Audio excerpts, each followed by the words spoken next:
민수기 36장 1절에서 13절. 요셉 자손의 종족 중 므낫세의 손자 마길의 아들 길르앗의 자손 종족들의 수령들이 나와 모세와 이스라엘 자손의 수령된 지휘관들 앞에 말하여. 이 구약 성경을 읽으면서 제일 어려운 것은 수식어를 많이 넣어가지고 한 문장을 완전히 완성시키기 때문에 빨리 읽으면은 어디를 잘라야 될지 모릅니다. 자잘하게 막 잘라가지고 문장을 요셉의 자손의 종족 중 므낫세의 손자, 그리고 띄었다가 마길의 아들 길르앗의 자손 종족들 등들의 수령들이 이렇게 하고, 어디에 나왔느냐 하면 모세와 이스라엘 자손의 수령된 지휘관들 앞에 말하여. 이 지금 뭐 얘기하려고 하느냐 하면 우리가 이 민수기 끝에 가보면 이 슬로보아스의 딸 얘기가 나오고, 지금 세 번째 나옵니다. 앞으로 한 번 더 나오는데 이 여러 번 이게 슬로보아스의 딸, 모남 오녀 슬로보아 이렇게 자녀를 가지고 있었던 이분의 얘기를 지금 하는데, 이게 현실적으로 많이 옵니다. 지금은 그러니까 이때하고 이제 많이 달라지는 거죠. 이제 농경 사회로 들어가면 특히 이 유목 생활을 할 때하고 많이 달라집니다. 유목 생활을 할 때는 싸움을 많이 하고 이러기 때문에 여인들이 또 많이 필요하지만 일부 다처제가 되지만 벌써 이게 들어가게 되면 또 그게 어려워지는데,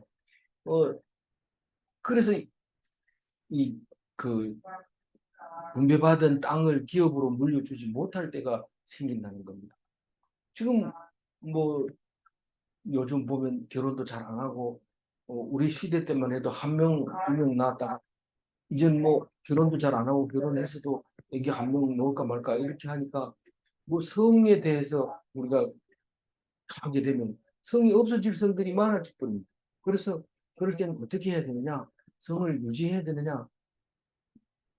이스라엘 백성들도 성을 유지하기 위해서 이렇게 애썼는데 우리도 해야 되느냐? 이런데 웃잖아요. 콧방귀입니다. 그런 게 어디 있냐? 이렇게 얘기를 하는데, 그게 지금 오늘 민수기의 마지막 편에 와가지고 이제 그런 일이 생길 때는 어떻게 할 거냐라는 것을 가르쳐 주려고 하죠. 그래서 길라 종족의 수령들이 종족이 5종족쯤 됩니다. 이게 그거는 5종족쯤 되는지 어떻게 아느냐 하면 마지막 두 번째 인구조사, 다시 말해서 40년 지난 뒤에 인구조사할 때 종족들이 52개의 종족이 나오는데, 그 종족 속에 이 길라 종족이 그렇게 많이 있어요. 그들이 다 나왔어요. 길라 종족, 왜 마길의 종족도 있어요. 근데 마길의 아들 길라앗이지만 길라 종족들이 지금 다 나왔어요. 그리고 오늘 이 슬로보아스의 5딸들은 요단강 건너가지고 서쪽에서 땅을 분배를 받습니다. 근데 길르앗 이름 요단 동편이 아니냐 이런데, 길르앗 종족들이 이 얘기를 합니다.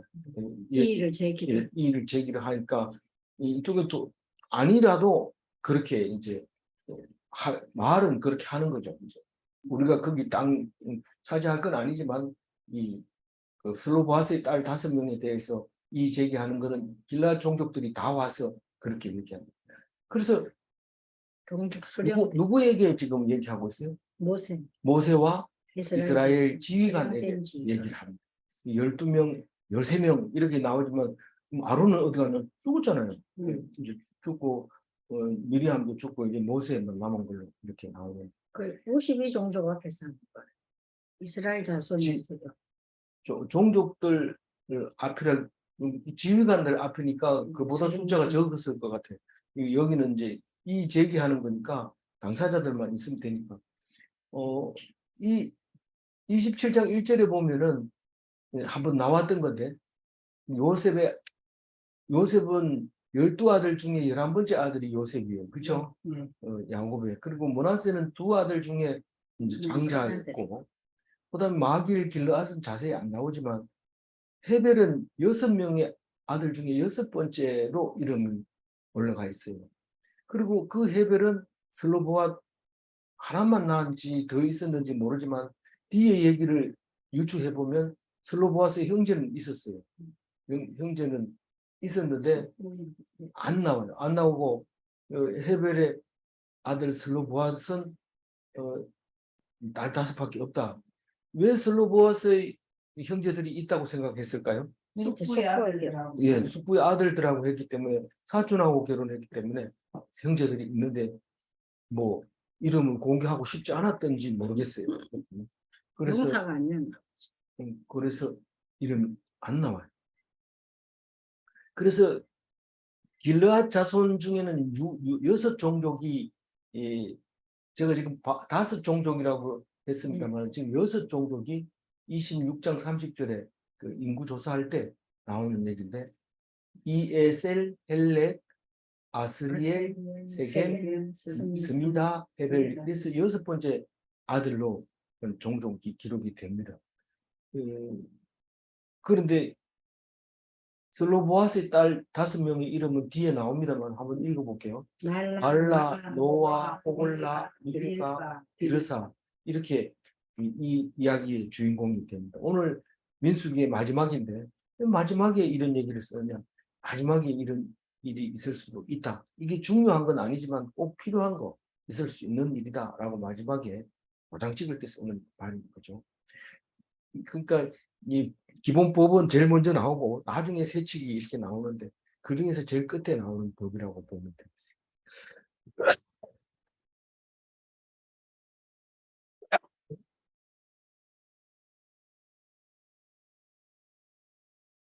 이절 읽어주세요.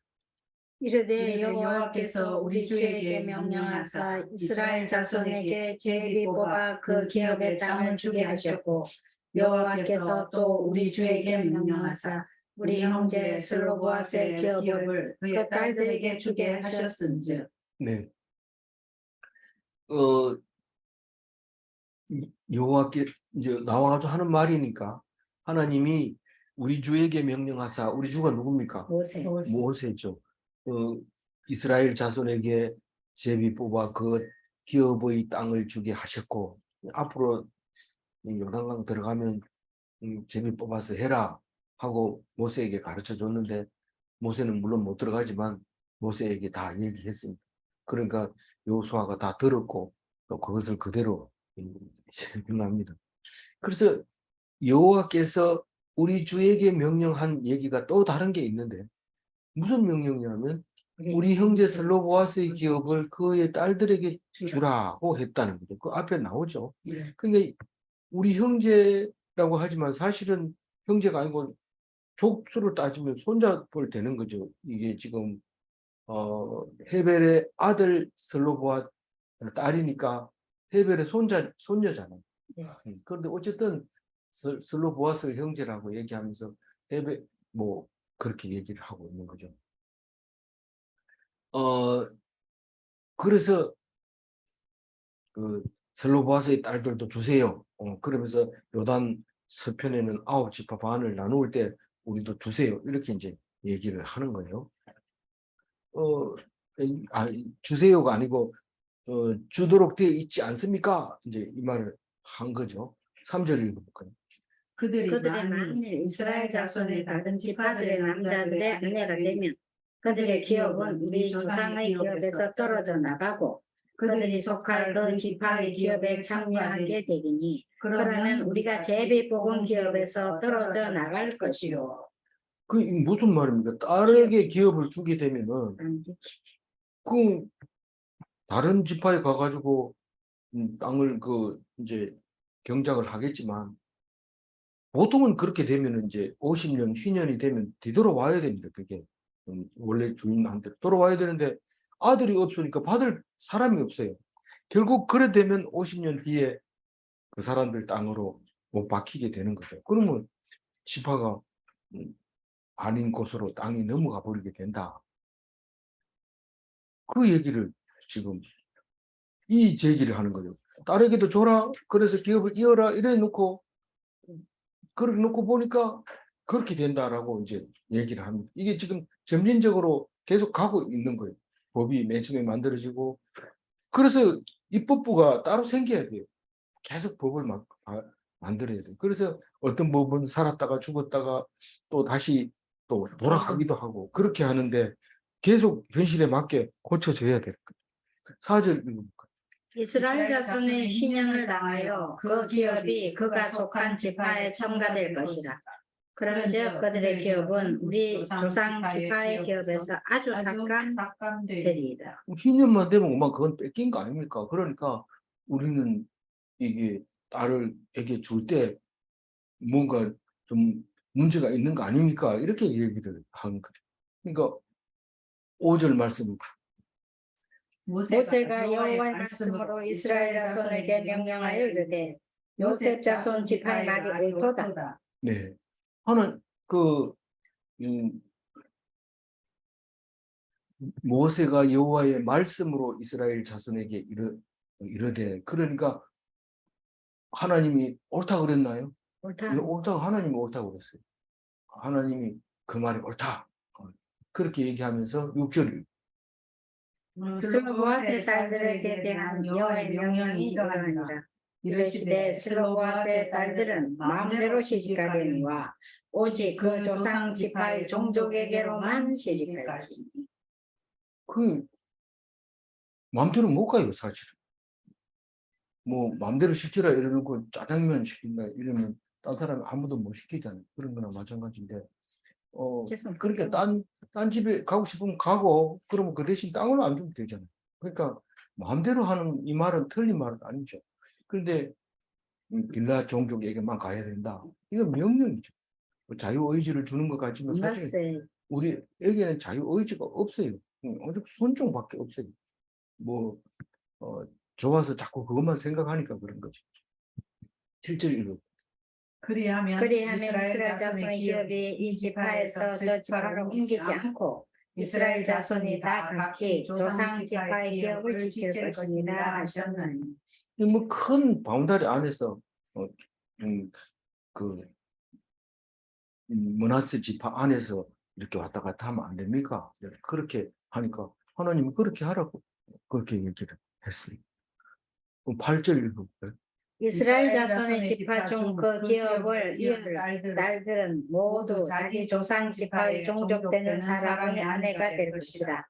그리하면 이스라엘 자손이 각기 조상의 기업을 보존하게 돼. 네, 하나님이 그렇게 하라 했으니까 너희들 그렇게 해서 보존해라 라고 얘기합니다. 한 번 더 얘기해야 돼요.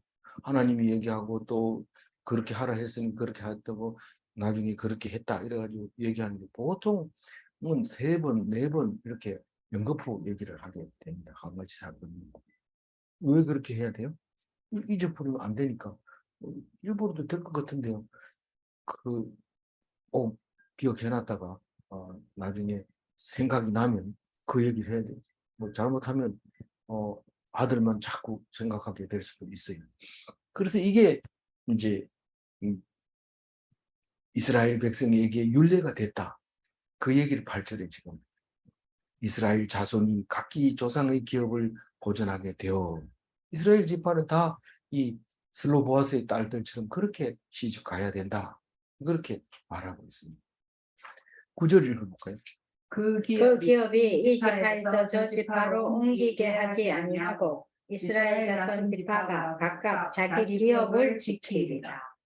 이 9절을 읽어보면 영원히 뿌리 깊게 내려서 옮겨지지 않는 그런 민족이 되게 하려고 하나님이 애쓰고 있는 모습을 눈으로 여실히 보고 마음으로 느끼고 있죠. 그러나 이 이스라엘은 결국은 뽑혀서 전 세계로 흩어지고 맙니다. 그리고 그렇게 믿었던 솔로몬 성전이 파괴되는 것을 보면서 이 사람들은 패닉 상태에 빠져가지고 있다가 정신을 차리고 그 힘든 고역을 치르고 저녁에 돌아오면 하나님 말씀 붙들고 컴컴한 밤에 하나님 말씀만 기록을 하다가 70년이 돼서 돌아볼 때는 두루마리만 들고 오게 됩니다. 그 두루마리가 우리의 손에 들려지게 되고 이렇게 읽혀지게 됩니다.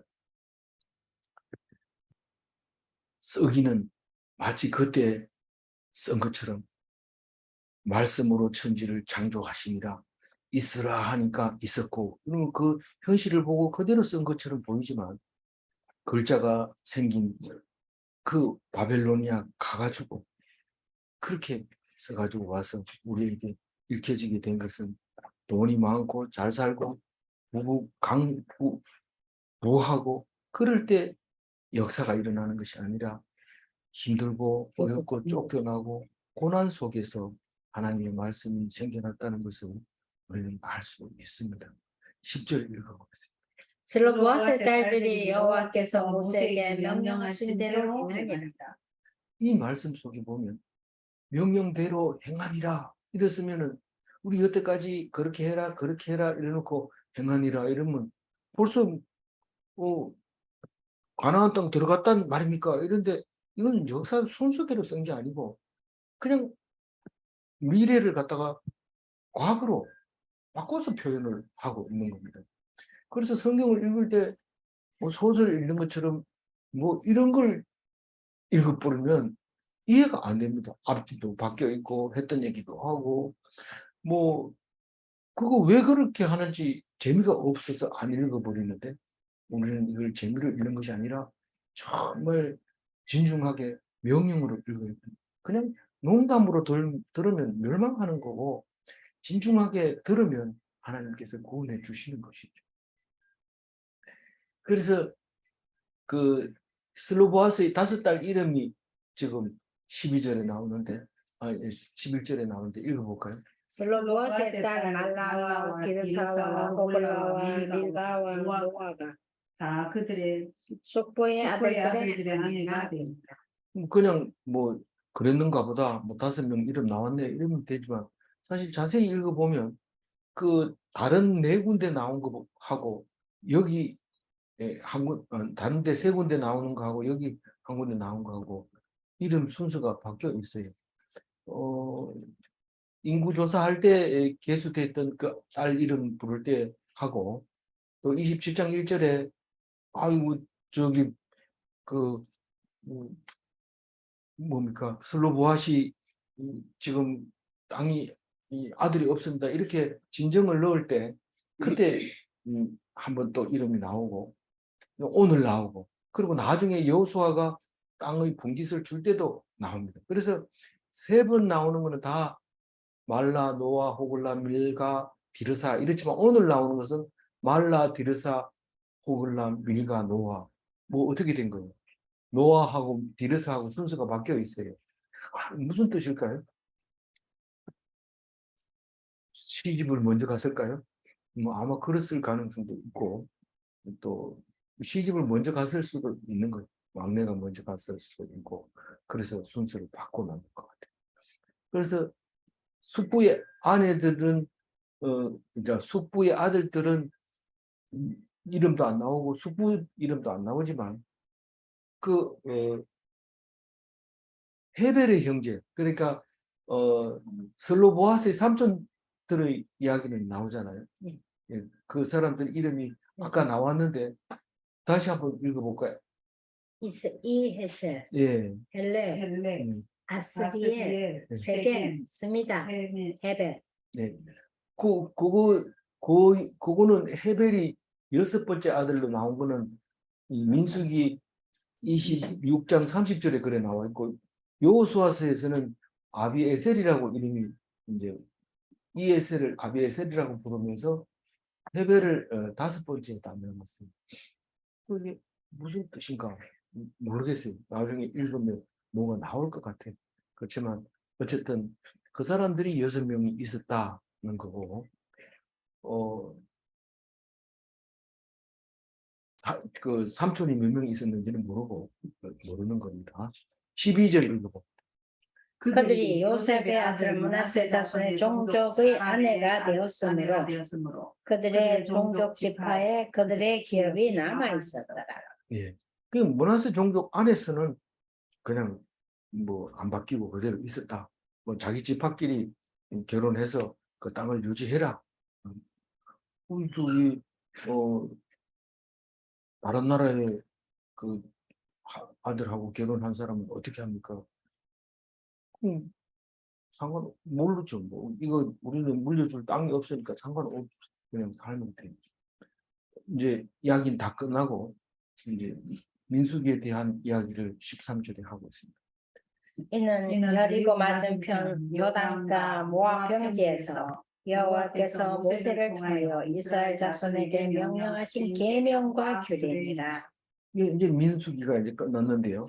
이 모세는 창세기, 출애굽기, 레위기, 민수기 그리고 신명기를 쓰고 거기서 이제 죽게 되는데 거기가 여리고 맞은편 요단 강가. 요단 강가는 예수님이 세례 요한한테 세례받던 강 건너 베다니인 거죠. 지금은 요르단 땅이 돼서 들어가려면 관광객으로만 들어갈 수 있고 그 허가가 받아줘야 들어갈 수 있고 그래서 거기 들어간 사람은 세례도 받고 오고 그런데 그 평지에서 그 많은 사람들이 그 평지에서 있을 때 아직 요단강을 건너지 못하고 있을 때 그때 그 모세가 한 말인데 그게 보면 시딤이라는 이름이 나오고 모압 평지라는 말이 나오고 느보 산 이름이 나오고 비스가 산 나오고 아바림 산 이렇게 나옵니다. 그래서 그것만 가지고 그 또 저기 명칭만 가지고 또 이렇게 연구하는 사람도 있지만 거기 가보면 사람이 그렇게 살기 좋은 땅도 아니고 그래. 근데 다만 모압 평지만 조금 이제 사람 살기 좋고 특히 이제 지대가 낮아서 뭐 계절을 안 타고 그냥 살 수 있는 그런 들이 있더라고요. 그래서 모세를 통하여 이스라엘에게 누가 한 말이에요? 하나님이 하신 계명과 규례다. 이래서 끝납니다. 우리가 민수기를 하면서 참 재미있었죠. 그리고 은혜로웠죠. 왜 그럴까요? 우리가 읽어지니까요. 왜 읽어질까요? 사실은 이스라엘 백성이면 모세 오경부터 어릴 때부터 벌써 다 떼야 돼요. 그래서 그걸 잘하면은 졸업을 해. 그 몽학 선생이라 해가지고 그 어릴 때 배우는 거는 그걸 모르면 안 돼요. 우리가 컴퓨터를 아무리 잘해도 구구단을 못 외우면 그 컴퓨터를 만질 수가 없어요. 그냥 뭐 아주 복잡한 건 안 해도 되지만 그래도 기본적인 건 알아야 되는데 그 기본이 모세 오경입니다. 그래서 사도 바울은 몽학 선생이었다. 이제는 좀 율법에서 벗어나라. 그리고 율법을 좀 제대로 해석해라. 그러면서 예수님을 가르치실 때 우리는 이제 모세가 거의 많은 것을 뭐 사람 크기 권수로 따지면은 뭐 바울의 권이 쓴 그 성경이 제일 많잖아요. 그렇게 바울교라 할 만큼 많은 말씀을 우리가 성경으로 사용하고 있는데 그 바울이 하신 말씀이 그러잖아요. 몽학 선생님에서 벗어나서 이제 주인으로서 그때는 종의 교육을 종이 가르쳐 준 교육을 받았지만 이제는 주인으로서 몽학 선생을 다루어야 된다. 그게 뭐면 안식일의 주인은 예수님인데 그게 나다 이런 게 우리를 보고 얘기하는 거예요. 성전이 너다. 성전이 너라고 안 하지만 성전은 나다. 그렇게 살아갈 수 있도록 우리에게 가르쳐 주려고 모세 오경을 줬습니다. 이걸 보면서 예수님하고 관계 있느냐? 관계 있죠. 얼마나 관계 있느냐? 아주 기초적으로 관계가 있는 거죠.